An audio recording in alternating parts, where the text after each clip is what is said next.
In this tutorial, we are going to be learning how we can make our own private VPN on our custom VPS. It can be any VPS or an instance. It doesn't matter. For VPN, we are going to be using WireGuard VPN. So making our job easier, we are going to be using the WGEasy Docker image.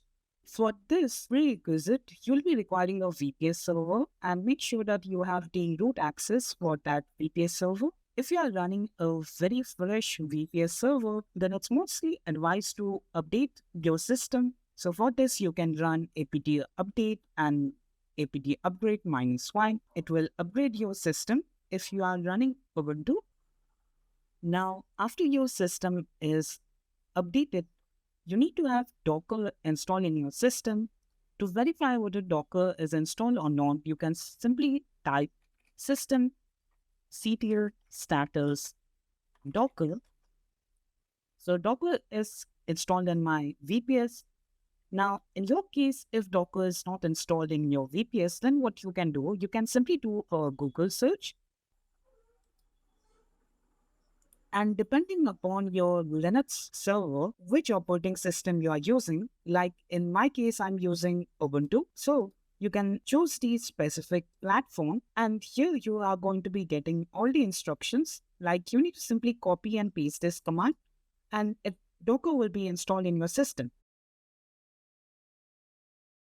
Now, after Docker is installed in your system, you need to write the Docker Compose script. For this, you need to choose a folder where you are going to be writing. In this case, let's use the OPT folder. And here, we are going to be making a directory. It will be our VPN server. And then we'll navigate to that folder. Here we'll be writing a Docker Compose file. So we will be using the nano editor, nano docker -compose.yml. And now you are going to be requiring the script. For this, I had already a script written for you.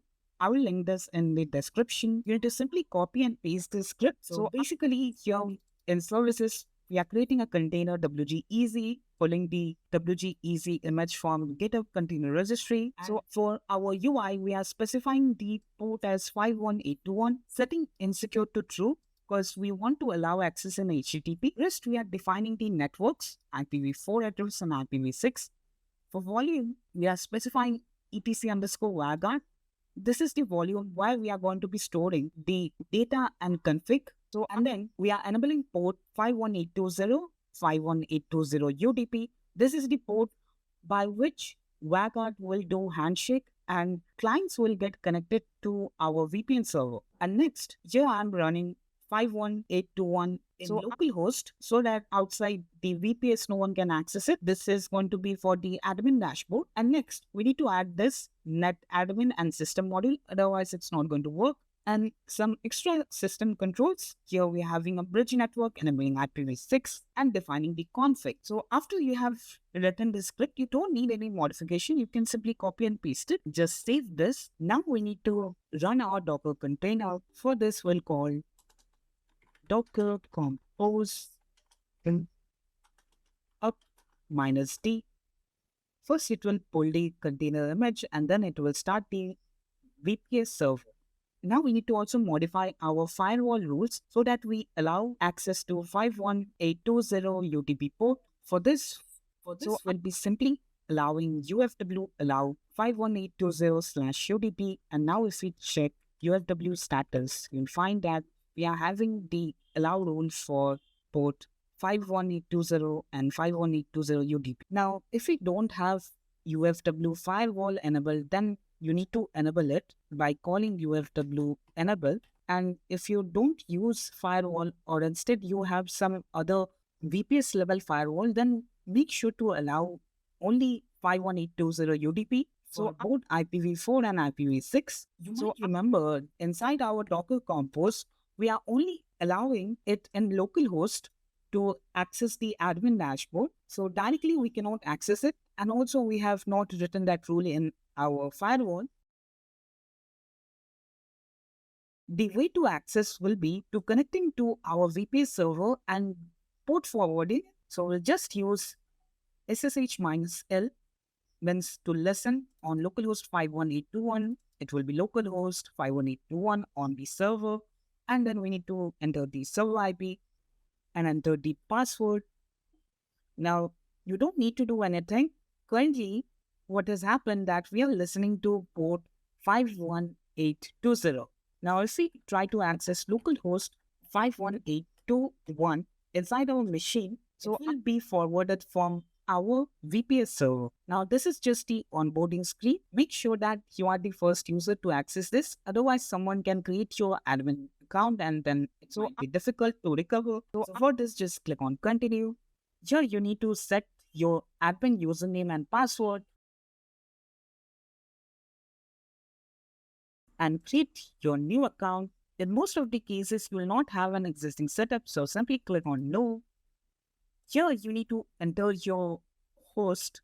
In this case, our host will be the public IP for this VPS. Just enter that. For this, the port will be same because this is the port where WireGuard handshake will be done and client and server are going to get connected. So no modification required. Click on continue. And now we can successfully sign in to our admin account from the dashboard. Here we need to enter our username and then the password that we have set.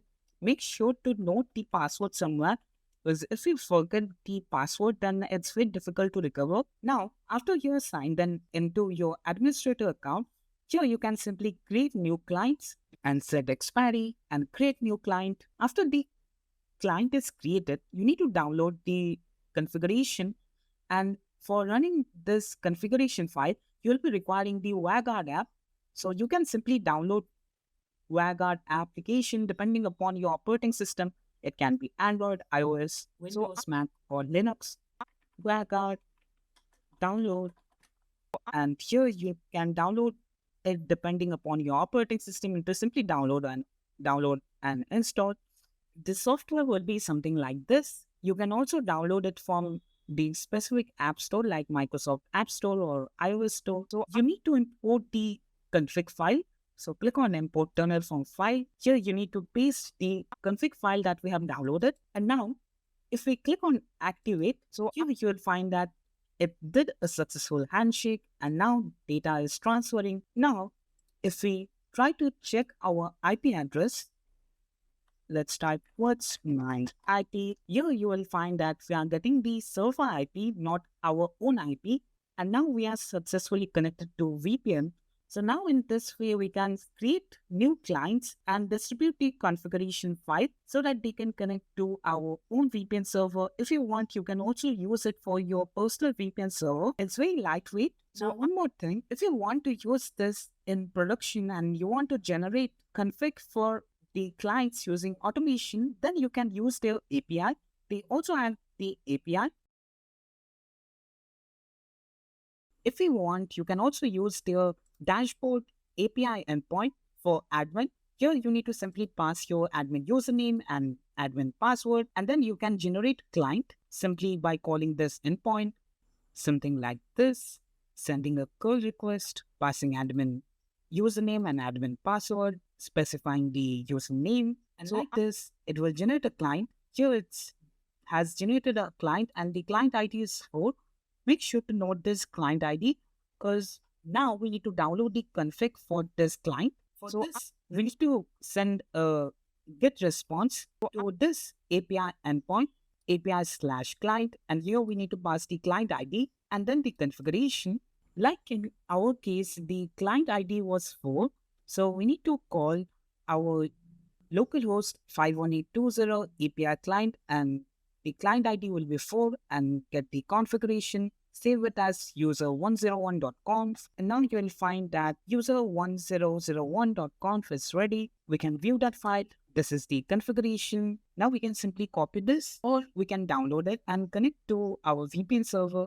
So it's that simple. Now in this way, you can create VPN config using their REST API option. So that's all.